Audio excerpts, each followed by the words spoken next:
Салам достор. Бүгүн биз азыркы учурдагы Американын президенти Джо Байдендин кыскача өмүр баянын айтып кетмекчибиз. Анықтан Акимов медиа каналына катталып, жана ушул видеого лайк басып коюңуздар.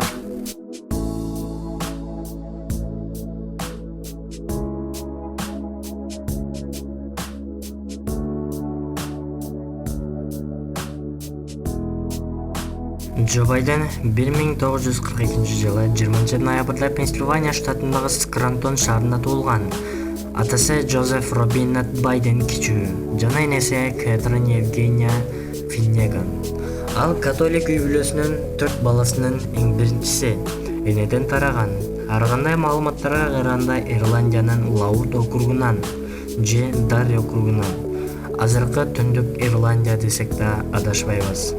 Джо Байдендин аталык чоң атасы Уильям Байден Англиянын Сассекс шаарында туулуп, ал жерден АКШга көчүп кеткен. Анын энесинин чоң атасы Эдвард Фрэнсис Блевет Пенсильвания сенатынын мүчөсү болгон.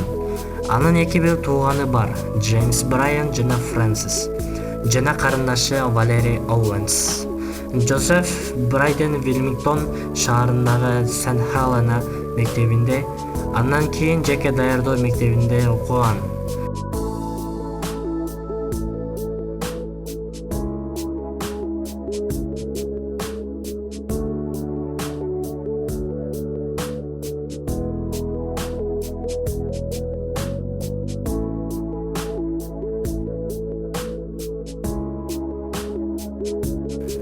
1966-жылы Джо Байден Найлия Хантерге үйлөнүп, Баймандын Нассау шаарында жолугуп, Байден жазгы каникулун өткөргөн.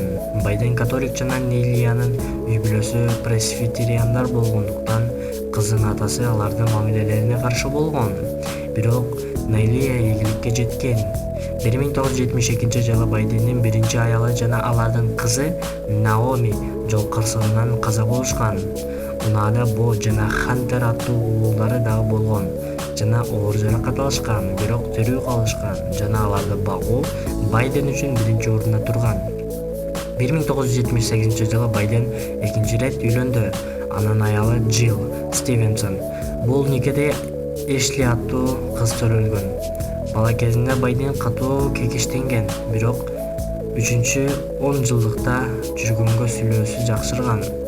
Байден өз сөзүнүн көзөмөлүнүн алдында ырк окуп жакшырткандыгын айтты.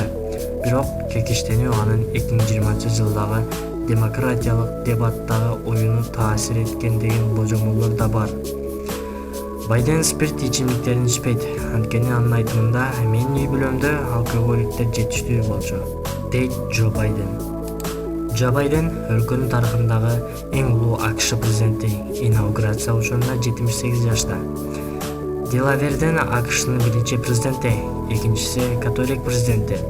2009-2017 жылдары ал АКШнын тарыхындагы биринчи католик вице-президенти болгон.